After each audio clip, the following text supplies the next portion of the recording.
Terus oh iya, apalagi ya yang menarik yang kita belum bahas di sini. Adakah yang miss dari saham-saham CPO lainnya?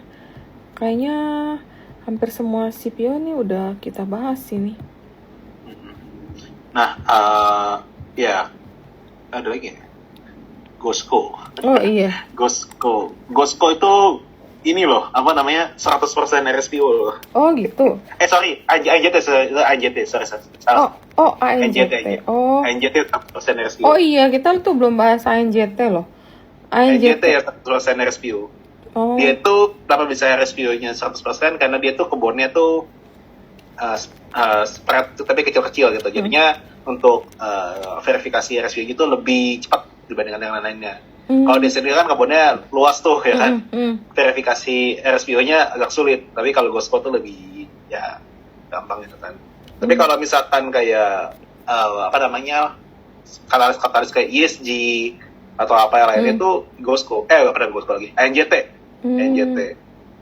Iya nih, ANJT aku juga sampai lupa. Ini juga salah satu yang aku suka sih. Ini juga kemarin El Nino-nya naik, tapi produksinya malah naik ya. Karena kita masih terdampak dari La Nina. Kita kan 2 tahun La Nina nih, ya kan? Iya.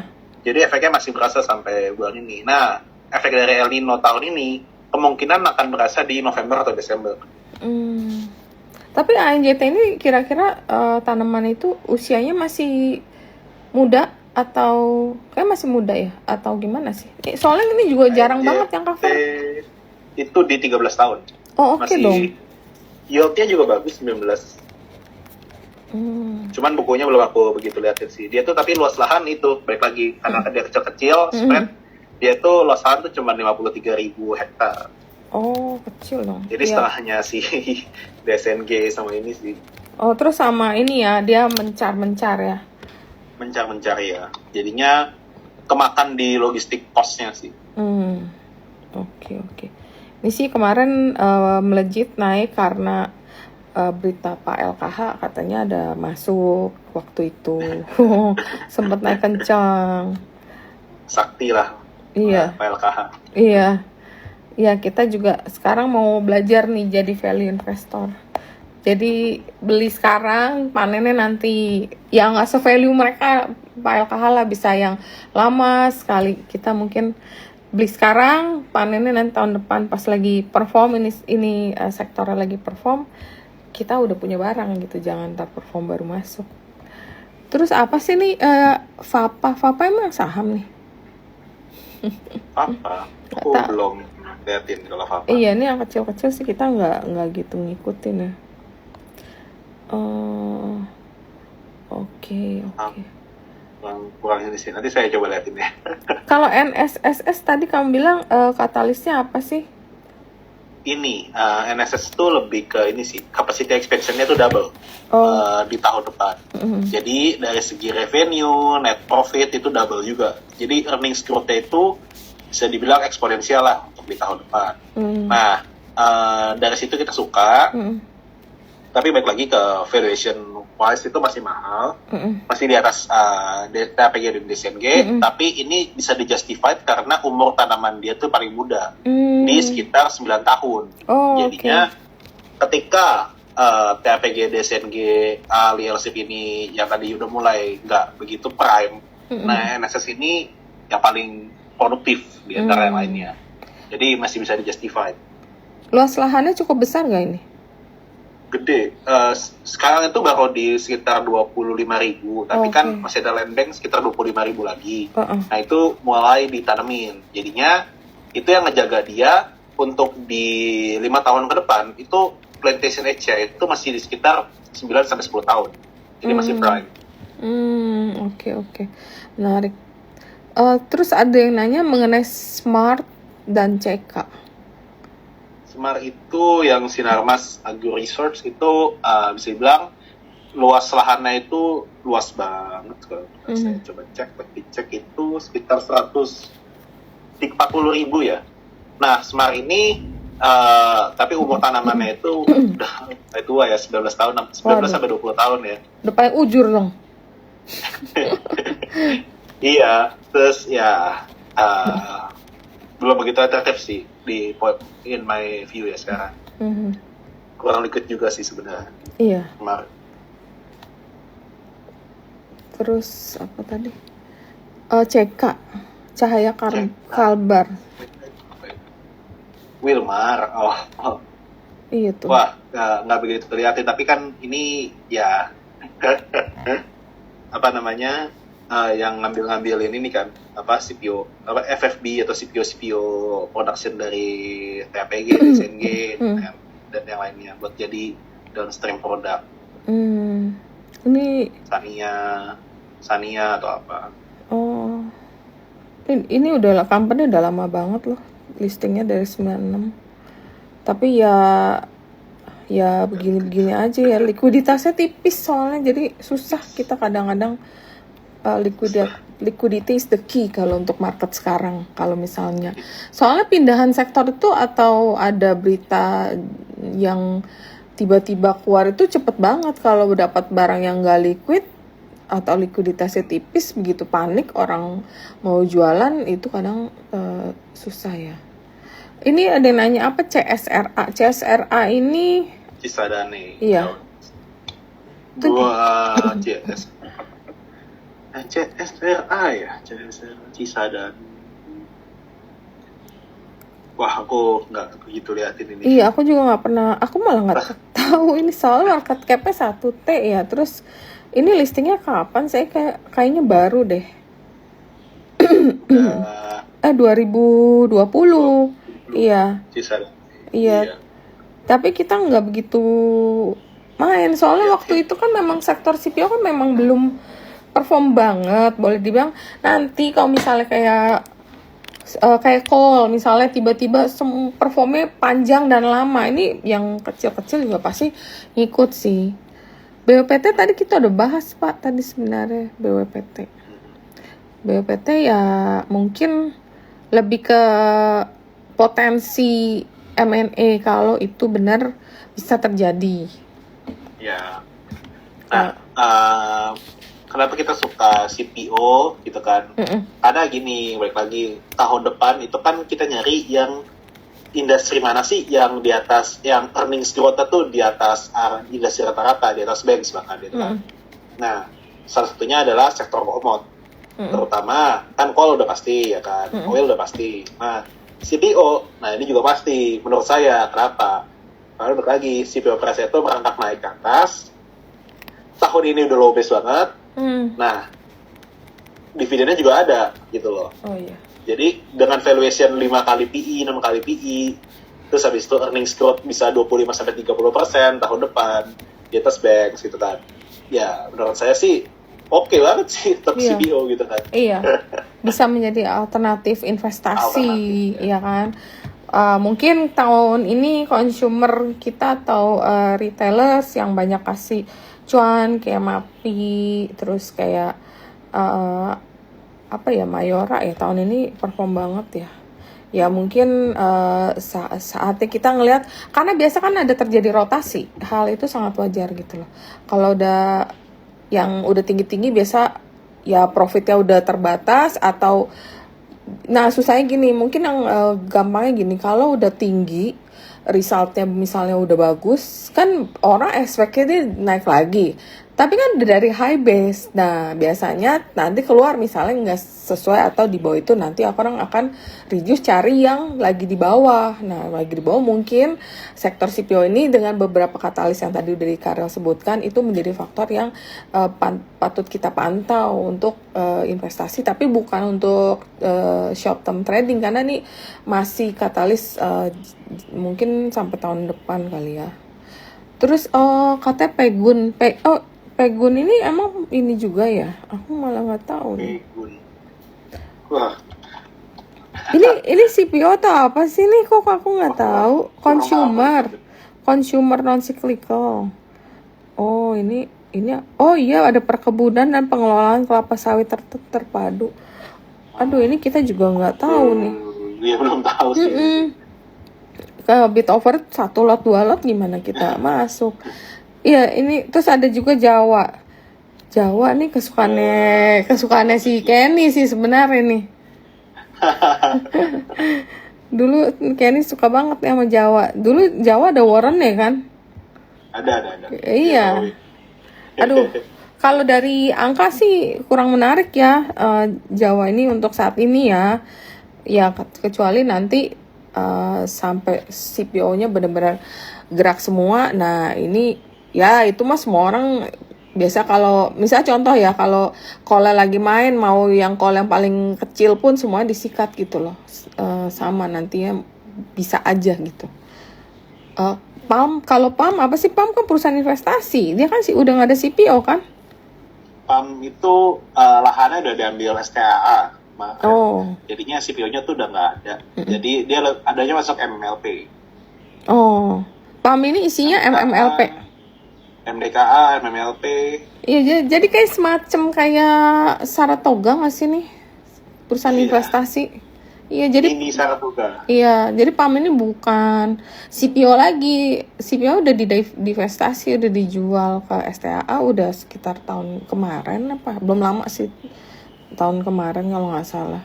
Jadi di perusahaan investasi aja yang dalamnya ada beberapa company gitu loh.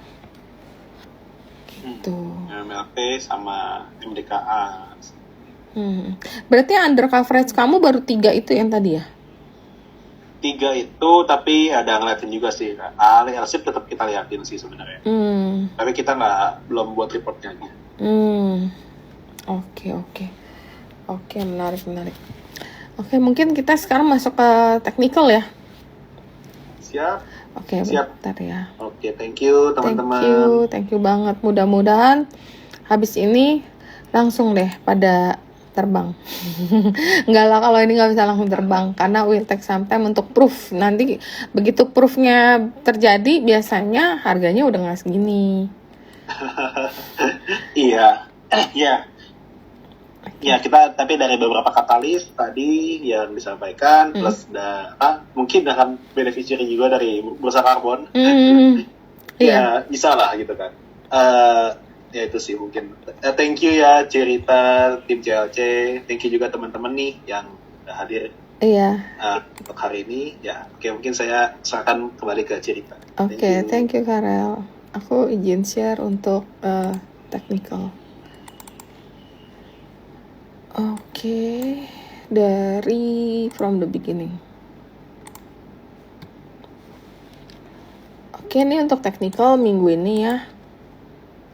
Sekali lagi disclaimer seperti biasa. IHSG kalau bullish skenario ini koreksi tapi masih bertahan di support 6950. Jika bertahan di level tersebut akan membuka peluang IHSG untuk rally menuju target symmetrical triangle di 7130. Sekarang udah 7022 ya.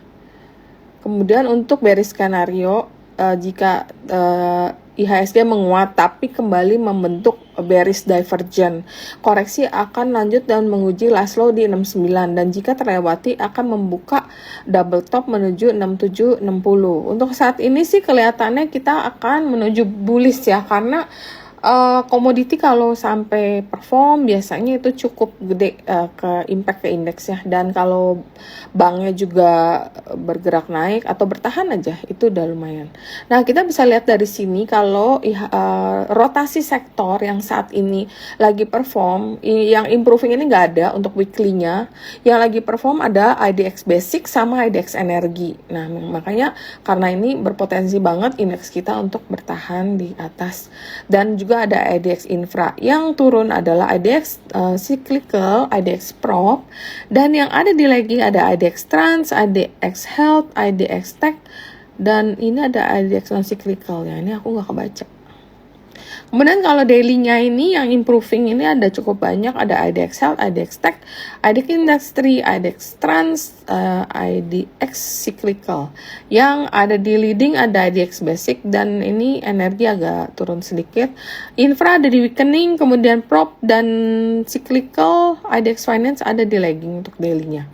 Kemudian yang finance yang weekly, ada yang improving nih, yang Saratoga yang kemarin naiknya cukup banyak. Kemudian ada BTPS, ada BBNI, kemudian ini ada apa sih, BJBR ya. Dan yang leading ada Penin Bank, ada Bank Mandiri, ada PNBS. Kemudian di sini ada Bank Niaga yang turun ke weakening, ada Tugu yang turun di weakening, BNII, BBHI, Bank Danamon, BBRI, dan BTPN. Kemudian yang lagging ada di Arto, Bevin, BBYB, Agro, Amar, BRIS, dan ini apa ya, BBRI ya.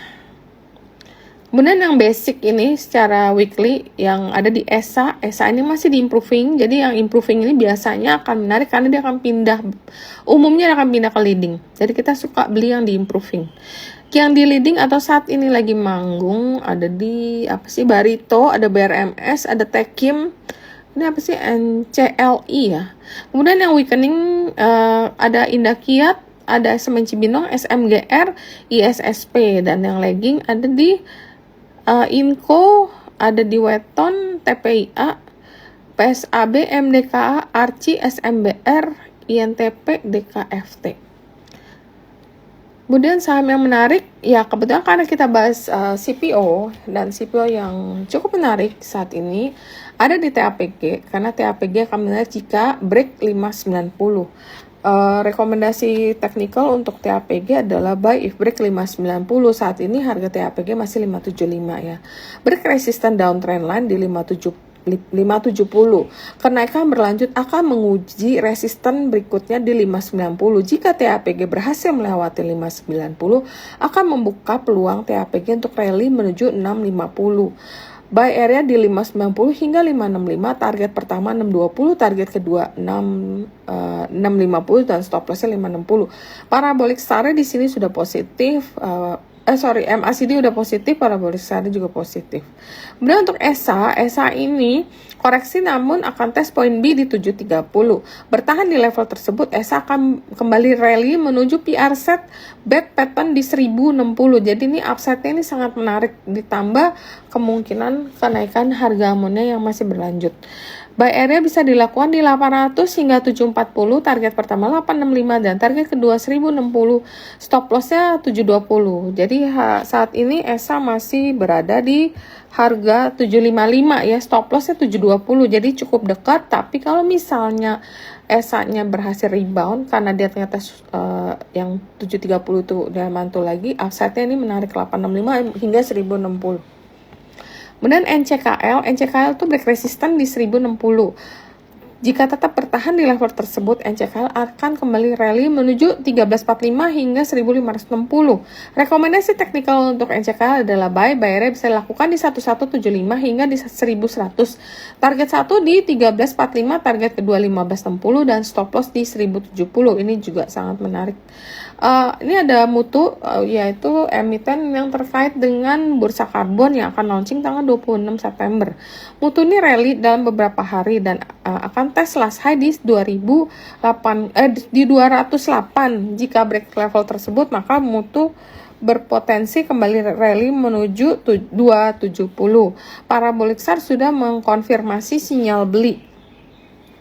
Dan buy if break 208. Kemarin sebenarnya sempat break tapi terjadi profit taking karena wajar ya, ini naik udah 3 hari. Jadi hari keempatnya naik, kemudian ada yang profit taking. Buy area bisa dilakukan di 200 hingga 185. Target price untuk pertama ada 220, target kedua adalah 240 dan stop loss di 185. MACD-nya belum terdeteksi karena ini baru listing. Kemudian ada Total, karena kemarin saham-saham konstruksi pada terbang, pada rally. Total ini salah satu saham konstruksi yang sangat menarik karena memang company-nya udah listing lama dan company-nya rutin membagikan dividen gede karena kemarin juga naik kenceng karena dividen, dan ini belum banyak yang dibeli orang, tapi ini sangat menarik teknikalnya. Rebound dari support 356, kenaikan akan berlanjut dan menguji last high di 405. Jika 405 itu terlewati, maka akan membuka peluang bagi Total untuk rally menuju 460. Indikator MACD sudah membentuk golden cross di sini. Rekomendasi teknikal untuk Total adalah buy area di 388 hingga 376. Target 1 adalah 406, target kedua adalah 420 dan stop loss di 372. Dan ada PGO ini juga habis rebound. Ini juga company yang terkait dengan bursa karbon. PGO ini break last high di 1455. Structure uptrend masih valid, kenaikan berlanjut akan menuju 1835. Saat ini PGO sudah berada di Kumon, Tenkan-sen, dan Kinjun-sen level. Rekomendasi teknikal untuk PGO adalah buy area di 16.30 hingga 15, target 1.17, target kedua 18.35, dan stop loss di 14.55. Parabolic SAR dan MACD sudah positif. Oke, thank you. Itu untuk beberapa yang kita bisa lihat untuk minggu depan. Oke, mungkin Karel ada mau disampaikan untuk teman-teman sebagai closing statement-nya. Oke, mungkin ya teman-teman, thank you untuk hari ini. Jadi untuk CPO sektor kita don't be one yang upgrade tuh overweight, karena kita ngeliat dari segi sentimen positif yang banyak banget dan belum begitu pressing di market. Dan di sektor itu earnings growth di tahun depan itu above dan industry kita expect dengan dividen yang oke juga. PE valuation masih rendah, jadi kita suka di sektor CPO ini. Dan juga kalau misalkan mau ikutin update saham-saham stock pick atau apa, ya bisa daftar di Trimega Sekuritas. Dan juga ya cerita juga kita bisa cerita juga ya. Thank you teman-teman atas waktunya hari ini.